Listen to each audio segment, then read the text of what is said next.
Yeah, I got a black eye. I did a face plant in the floor at the house when I got home. It's medication I was on.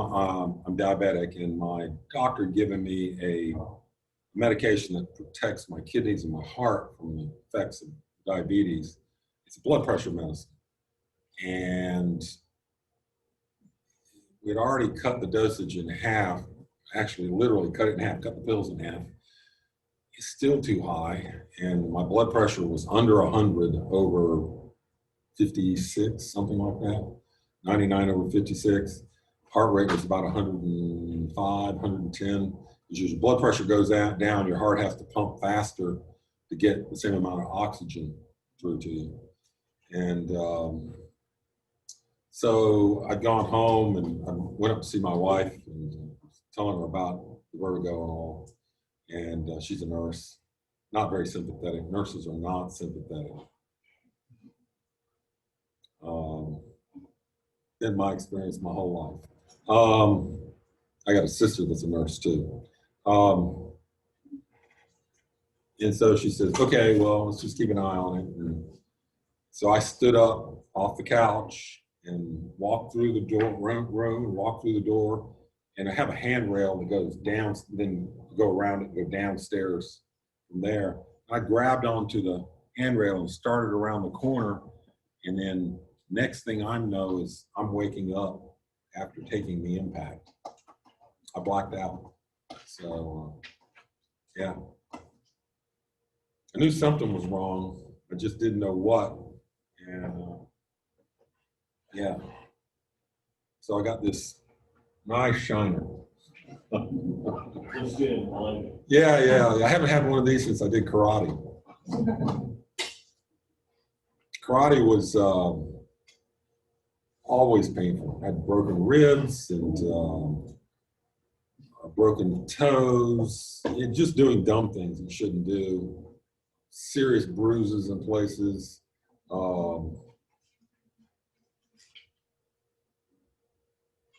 Yeah. I love karate. Dislocated these two fingers at the same time. You punch a bag in the wrong way, and you'll dislocate these, and then you think you get them back in, and they're not back in, and so it's a problem. That was the other thing. I'd landed on this hand apparently, and this hand feels like I punched a wall, swollen and everything. So, yeah, I did karate for about 15 years, and then I blew out my back, 2 ruptured discs, and I had to give it up. I love teaching karate and doing karate. I was a black belt. Yeah. In Kunabahashi Toru karate style, an original style out of Okinawa. So I enjoyed it. Still enjoy it. I enjoy the art part of it as much as I enjoy probably more so than I enjoy the martial part of it. Fighting is a necessary part of it, but it's a lot more than that. A good martial art teaches you self-awareness, area awareness, to be always cognizant of your environment. How are you working on escape routes? Most martial artists go their entire lives and never have to use their martial arts. I had to use mine one time. You know how to build walls? Mm-hmm. That's what the arm built. For the eldest person to come into school for right. That's great. Yeah, he was like, he actually money for the school and build walls. Cool. But I never saw those in there, but he was in there a lot. It's worth both. You build a lot of discipline.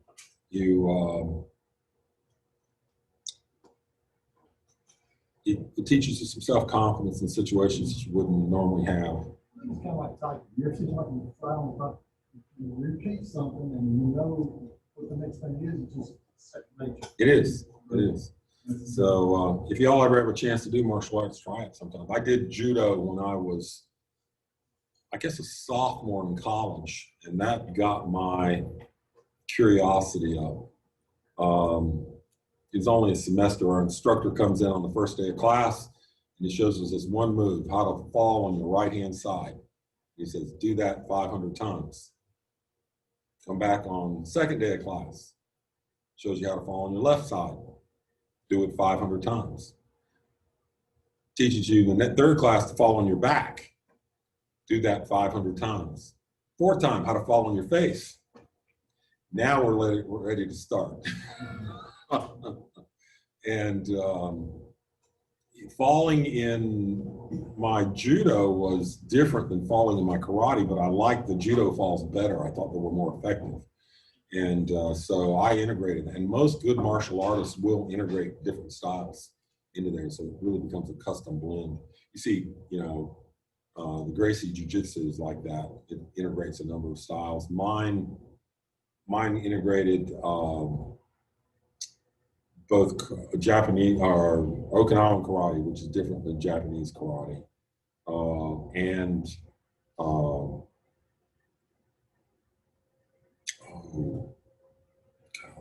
it now escapes me. It's a circular style that came out of China, and the name of it escapes me just this second. But it integrates those two styles, and so it's all about close quarters, how to judge threats by distances within an arc around you, and those types of things, which is really nice. Get to do those. So someday I'll tell you about the one time I had to use it. It's kind of funny. Okay, let's get started. Those of you who are having trouble seeing the video, I don't know what's going on with Canvas. If you take the link to one of my videos and subscribe to my channel on YouTube, every time I post up a video, you'll get a notice. And I think you have to hit the bell to get noticed on that. And then at the end of the semester, you can unsubscribe and go on from there. I'm not looking to build up a following. That's not what I'm in there. This is so you guys can get it. YouTube processes the videos in a higher quality than Canvas does. And it does it in about 10% of the time that Canvas takes to do it. Canvas takes over an hour to process one of these videos. YouTube takes about 7 or 8 minutes. And so it's up and ready. And so I apologize for any of the difficulties you have. That way you can see all 5 videos that we've already got up there, plus today's I will put up this afternoon. We'll go from there. So I want to kind of go back and talk about one more reason. I was talking to Dr. Kermanj, Auger Kermanj today, and one of the reasons we're learning this technique is that you learn to ask the right question. Because if you ask the right question, then you can get the right answer. So we always start with what the answer looks like. You can ask the right question. What information do I have? So let's start with something simple as an example, because it's going to lead into our next units about production, capacity, and efficiency. You should still be reading the chapters as we're going along on this, okay? So if I gave you an example we'll do this by days. I'll set up a table here. And this will be day. And so we go 1, 2, 3, 4, and 5. And this is going to be hours. And so we'll say that we've got 56, 64, 52, 52, and 48. These are hours worked. Okay, we'll bring this one down. And then units produced.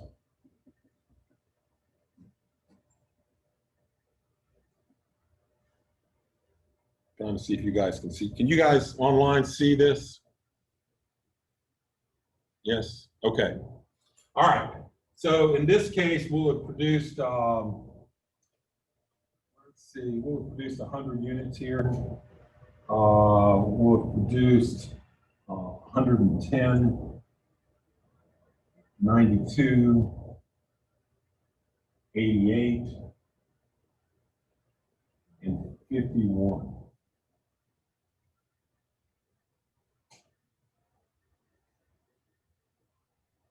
So if I ask you on average for this week,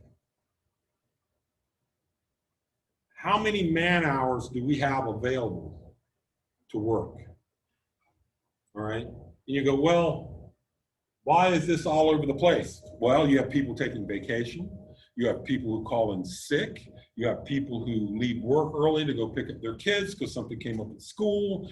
You have, life happens here. They don't like to be out, but they are. They're usually hourly employees, so they're paid by the hour, but they are still going to miss. All right, we may have also had part of them out doing training.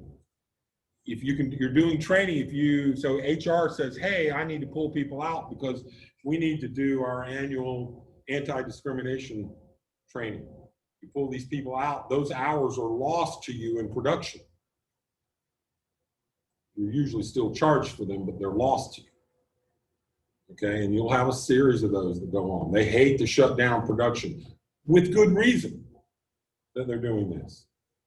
So if I ask you, you go through and so how do you determine how many hours you have available on a day? So let's say this was last week and you're trying to project into this week. How would you figure that out on an average? Well, let's use our technique. You're right. That's how we would do this. But let's talk about this. So what's the question?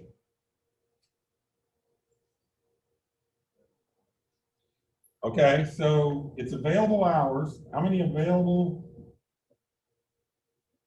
hours are there per week? Right? And really what I think we want to know is our average hours or hours per day. So we can plan for this. So available hours per day, per week, or hours per day. So it's pretty easy to get the available hours for the week. So we just add all of these up, right? Somebody do that real quick. Get your Excel spreadsheet out and let's do that real quick.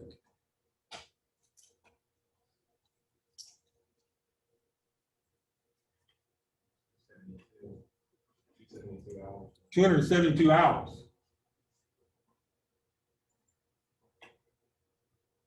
Okay. Notice what I haven't done is I haven't given you the number of employees. That would be important to know. All right. And using the average function, everybody know what the average function is in Excel? So you go equals average, type out the word average, open paren, and highlight these cells, and it will give you an average of those numbers. Really, really simple to do. And what's the average turn out to be? 54.4.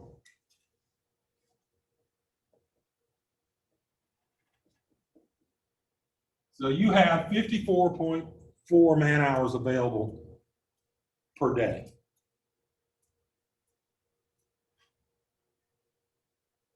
To work.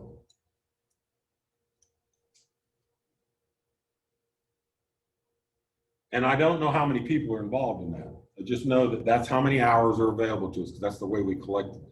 You could have gotten that off of time cards. You could have gotten it just by reporting out from the supervisors. Lots of ways to collect this information.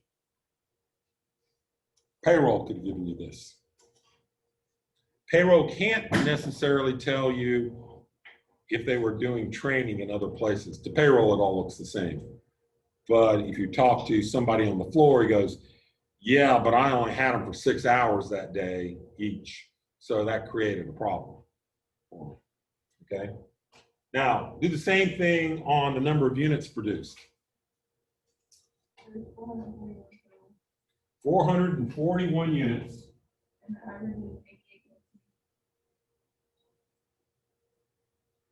And the average is 88.2 units.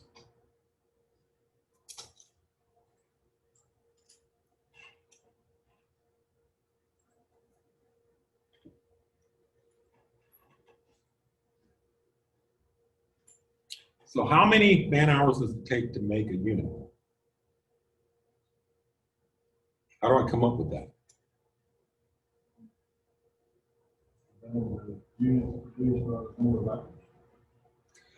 You can, or you can do the averages the same way. It'll come up with the same answer. So that next question is, the question here is units per hour. Not completely fair.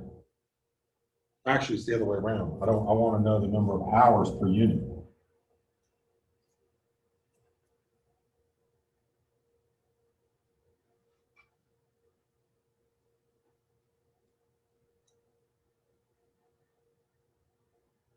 You can calculate it every day.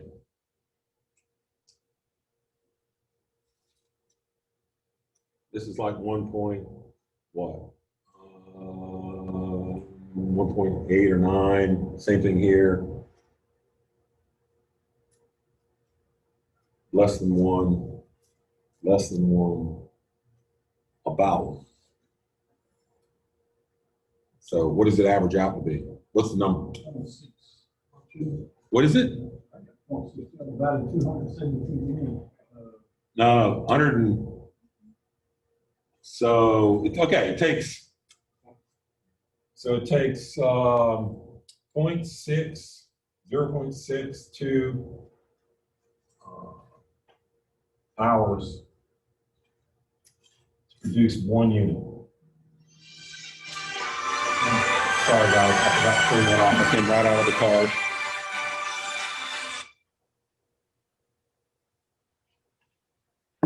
Okay.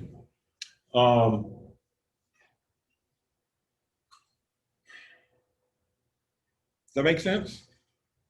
Okay, so how many, I know that it takes this hours. So for every unit we make, we have 0.6 man hours in there. Wait, what did you divide again to get that? Okay, so we start with the answer. Hours by units. So this might be an efficiency measure for your organization. You might say, hey, based upon the number of hours we've got worked on the floor, how many units are we making? That might be an important measure for your business. I don't know that. That's a metric that you will develop, or somebody will have developed to say, this is how we're controlling production. This is how we're measuring if we're having a good day or we're having a bad day.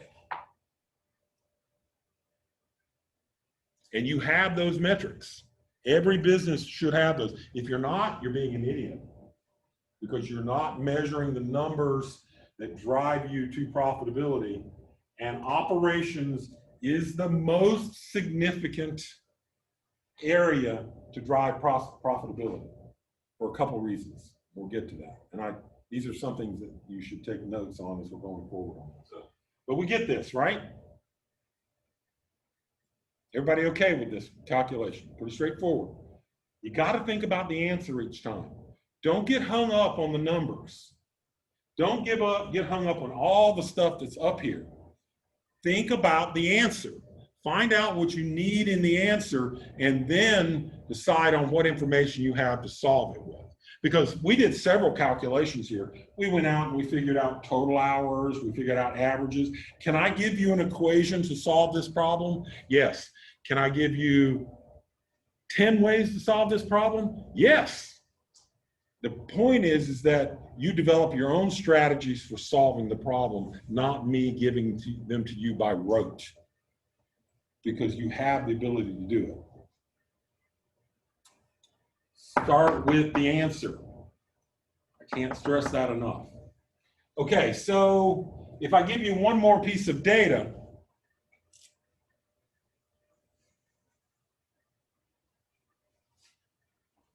number of workers on the floor for that given day, and that means they just showed up to work and they were doing what they were supposed to be doing. I'm going to say 7, 9, 8, and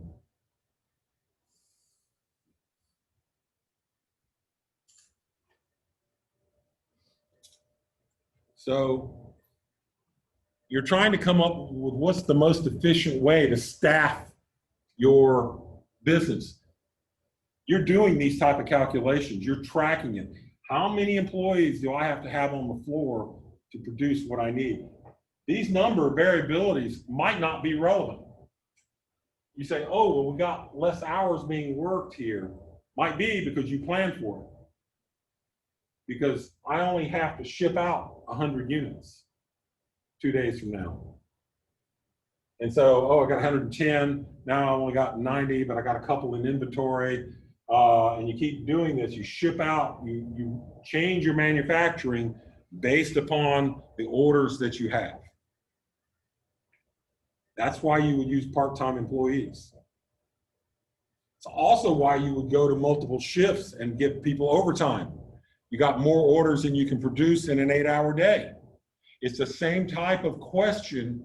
How many hours do we need to work? How many workers do I need in order to satisfy my orders? It's the answer to the question, always starting with the answer. What is the answer I'm trying to get to? So that you can respond to your supervisor or for yourself, if you're running your own business, saying, hey, I need a pool of maybe 10 employees to work on the floor. Maybe I only need one full-time employee, but the rest of them will be part-time. And then you hire them through a staffing service usually. We used to bring employees in that way. Is that one of the crickets going off? Is that your phone? I don't think so. It's probably one of the batteries down here. Somebody can find which computer that is, that would be helpful. I'll report it.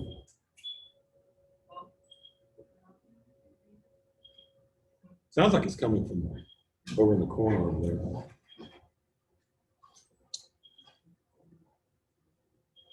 No?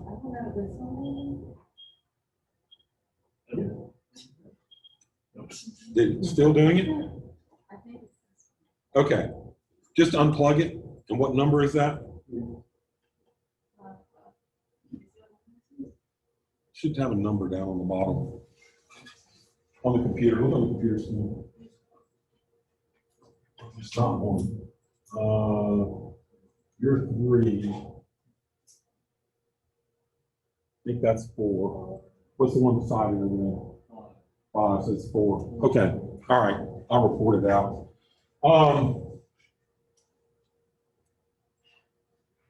Variability in activity doesn't necessarily mean it's not by design.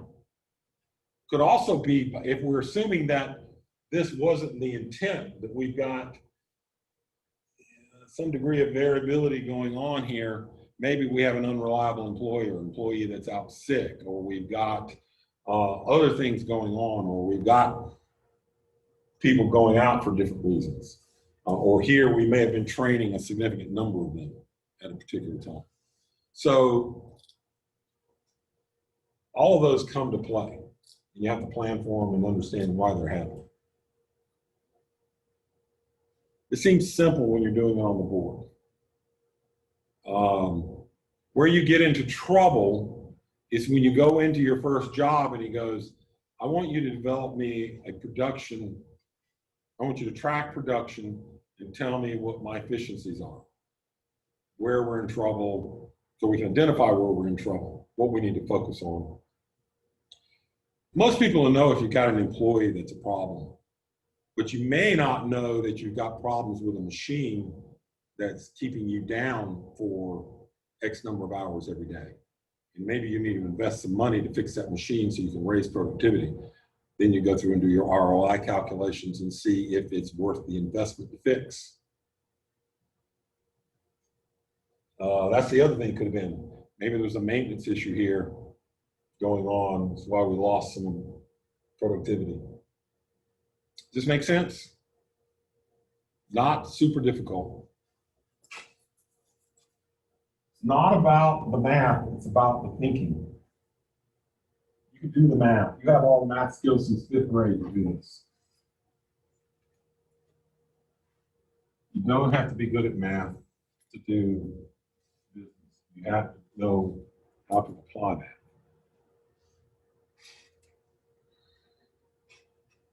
I was a chemistry major, and I did up to, I did 3 years of calculus and then differential equations, and then non-Euclidean geometry on top of that. So I had 3 years of advanced math. In my 40 years, I used it once. Okay, it's the type of jobs I had. Okay, but if you talk about this type of application, I used it every day. Set up spreadsheets, set up systems for people to be able to do their job better. Tracking, there are some plotting and charting we're going to do in Excel. You're going to need to be able to see all of that as we're going forward. So let's talk about one more type of problem. So we're talking about efficiency. You should have read that chapter already. That was chapter 4, 3 or 4. Production efficiency. What is efficiency?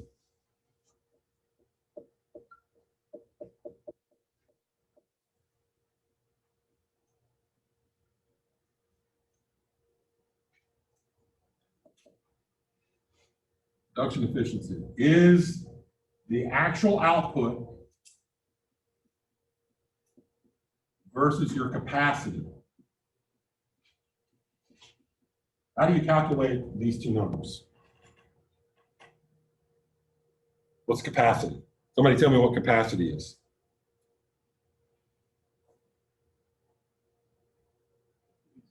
Full ability we have to produce man hours and material, equipment, machine. It's the maximum output you could have in a single time frame. It can be on a per hour basis, it could be on a per day basis, whatever the maximum output is, could be on a per month basis, however you want to measure that. Okay, so it's maximum output. It's actually theoretical.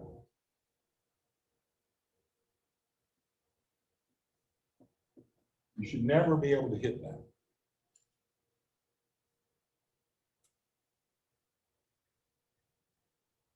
Okay?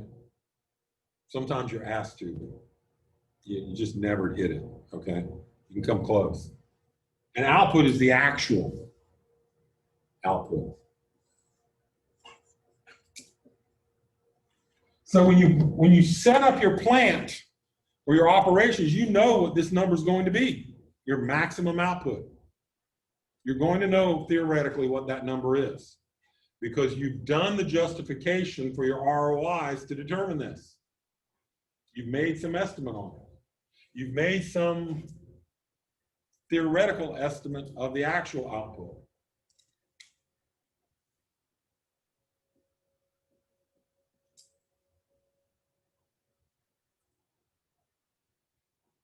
So two similar numbers over one another create what in math for us? A percentage. You come multiply it by 100, and you get a percent efficiency.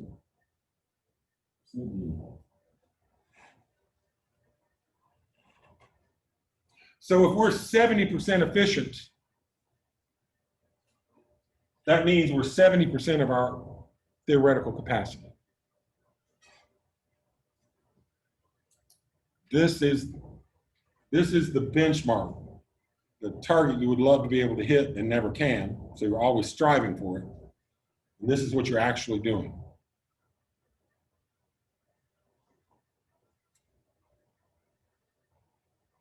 Your job as a production manager or an operations manager is to move this number. Why?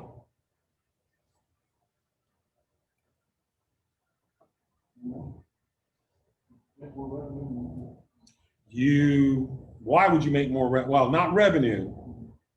Revenue is the number of products you're pushing through. It can affect revenue, but not always. Could be reducing expenses per unit produced. You're reducing expenses per unit produced. You are reducing cost. So you reduce cost.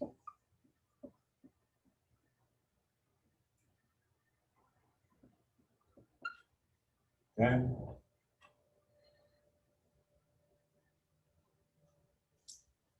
If I put my operations manager, you join me with this. We're the CEO of a company, president of a company. I put my operations manager and my marketing manager in a room together, and I say, guys, I've got a pot of money that I need to spend, that I want to invest in the business. And I've determined that your two departments are the best place to do that. I want you to justify for me, if I invest this money in your part of the business, how much return, who gets the best return out of this, okay? So marketing goes in and they said, okay, normally we're selling about 1,000 units a day at $10 each.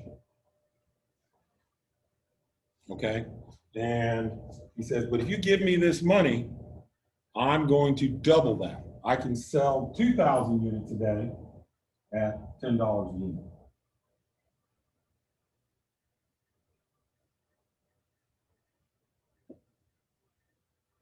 Means twice the profit.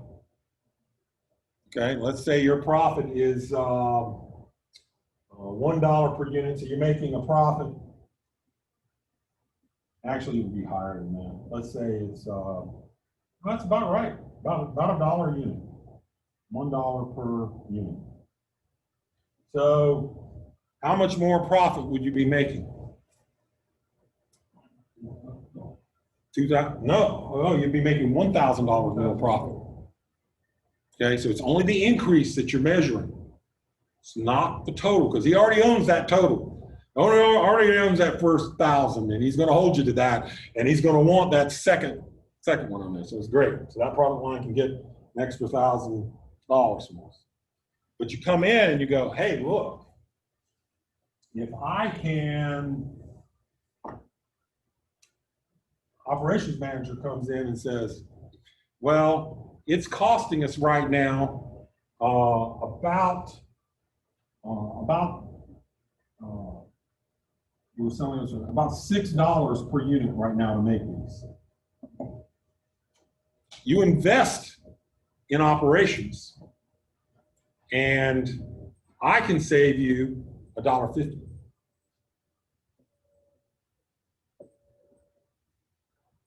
Total cost. Which one is easier to achieve? Which is more realistic?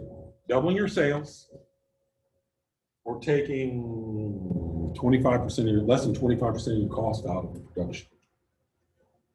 That's the question. This is going to be easier to do. Operations is the cheapest place organizationally to save money. This is why you see companies making decisions about offshoring jobs.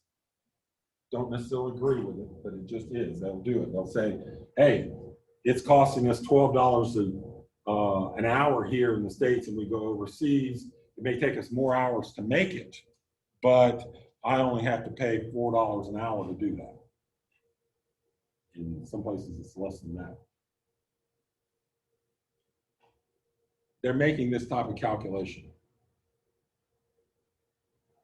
So what other types of, thinking about how we've done that flow chart on the business, where are some of the places we could save this money? Because now I'm the operations manager coming back to my staff. Where can we save this money?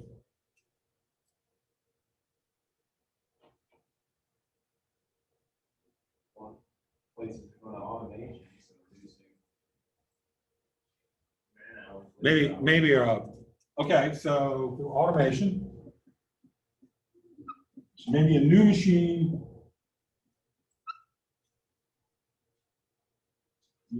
something like that. Okay, what else? Reducing the materials Supplier costs.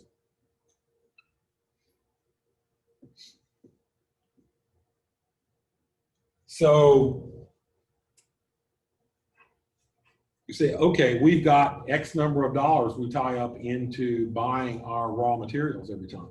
Let's go back and renegotiate with our, suppliers. Who does a good job of that? Anybody know? What company out there? Walmart. They are, and Amazon's become almost as good. But Walmart is world class in this. They'll go back and push their suppliers and push their suppliers and push their suppliers to wring out all excess costs so that they are providing the least costly product that they can put on their shelves. Okay, what else? What other costs do we have out there? Looking at the process of actually creating it and see if you can find ways to save time. Yeah, save time. Save time, because save time reduces hours. Man hours. Time. Okay, where else can we save money? Good point. I think your point was actually to reducing the amount of material waste. Waste. Now I'm getting rid of the bad linens. Yeah. Reducing the linens. So if you've got a bad machine producing a lot of waste, and I've been in companies that have done that, it can save you rework time, it can save you lost production time, it can save you disposal fees. All of those things work into this. That can be a big number, okay? What else?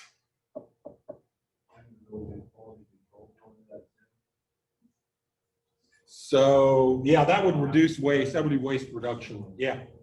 Yeah, so you don't want to produce product that's out of spec. Product out of spec is generally waste. So you kind of go from there. And we will do quality control. I also did that for a while. So. What else? We got one more. Can be, those are general, yeah, it can be utility costs or related, let's call them related costs. Yeah, that'd be a related cost on new automation. So what else? Real obvious one you're missing.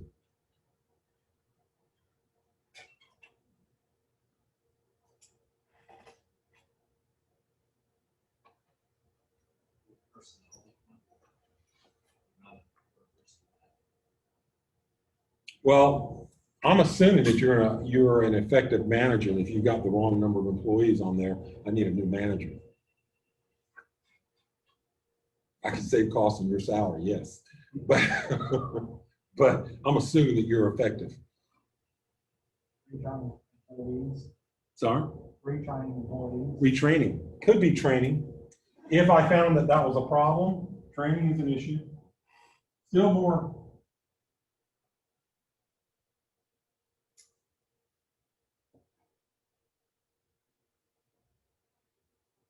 Obvious. Think about money. How much capital you got tied up in operations? Where's your biggest capital cash flows stored up? Well, machinery is a sunk cost. So let's not think sunk cost. Everybody know what sunk cost is, right? If you don't, say I don't, and I'll explain it, okay? It's okay. Sunk cost is something that you've spent your money on and you really can't change that. That's a sunk cost. Okay. So you can't run that through your calculations. It's like an old machine that you got. Huh? Does that have to do with investors? No, in operations. Your inventory. So now you've gone back one time and you've talked to them about their cost of materials. But what about how much of their product you're having to keep in stock? That's money in the bank that you're not using, or cash flow that you can't use someplace else. Cash flow is king in the business. You got to keep your cash flow going. And so if you're tying up 30% of your cash flow into inventory every week, that's a problem. Even if you're making it all and sending it out the door, that's a problem. So just-in-time inventory was invented for this reason. Your suppliers hold it until the day you need it or the day before you need it and deliver it on site. So you don't actually get a bill, you don't actually owe them money until they deliver it that day. That means you're borrowing from their cash flow. Now, that can bite you too. It bit people in COVID, big time. It bit people during the tsunami in Japan when it hit the reactors there. Suppliers for the automotive industry, where they had just one supplier supplying a particular item. Ford had an entire production line shut down because they had one source for that item, and it shut down all production because of it. It took them 6 weeks to get back up because after they ran out of the item, they had to get somebody else making it someplace else and getting them into the US.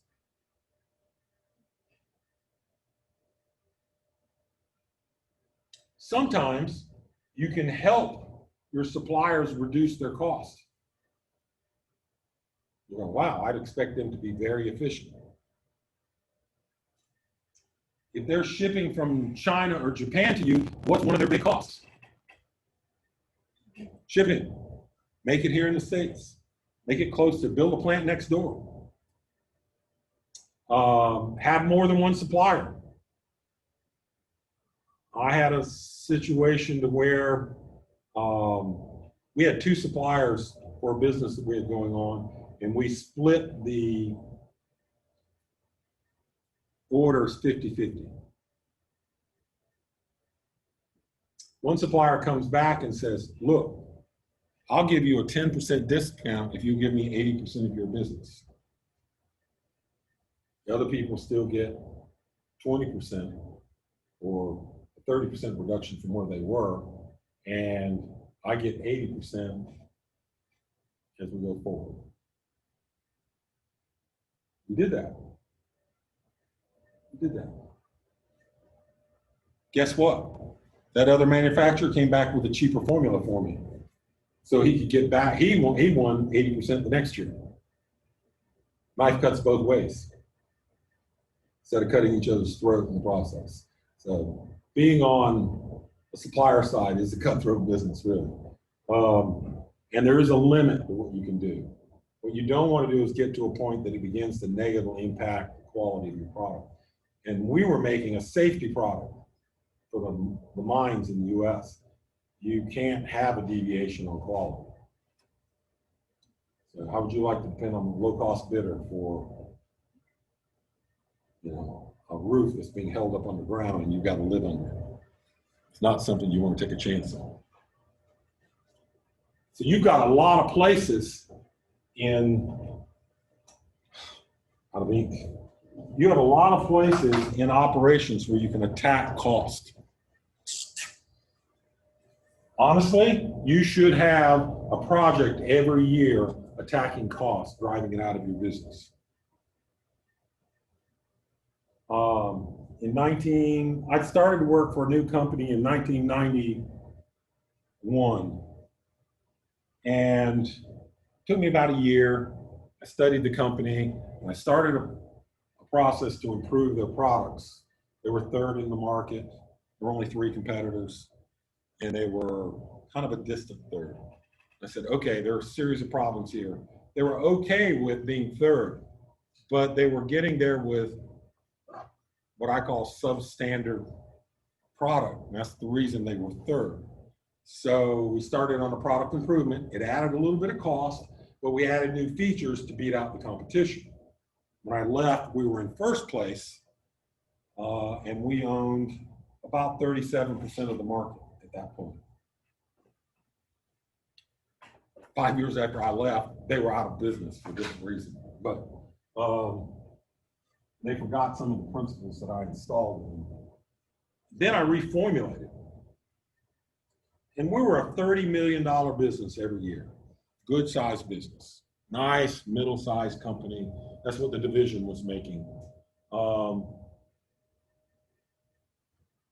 And I managed in 1 year to take out $1.62 million out of cost. So, how much of that cost savings went into profits? Minus my bonus, minus my salary increase. Yeah, because I went in and I said, I want that. And they didn't want to give it to me. And I'm going, you don't understand. I'm requiring you to do that. And I said, I can always quit and go to work for the competition. I didn't have a no compete. So big time. And I gave them a unique formula that was patentable. So they got some intellectual property out of it. So sometimes you have to stand up for yourself in the process. Good managers will take care of their people, but not all managers are good managers.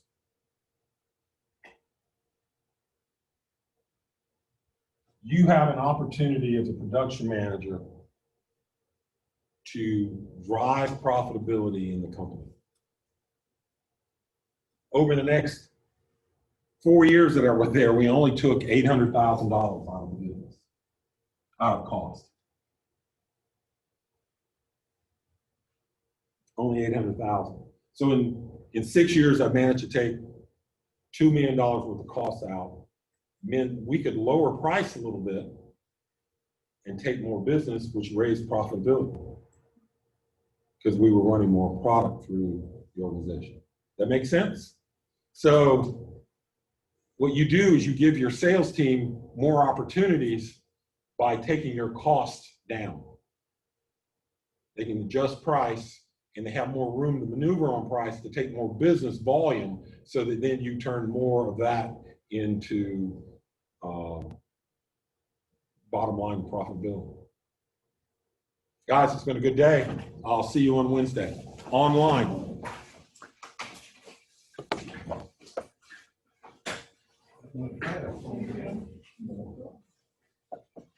I'm glad to hear it went fast.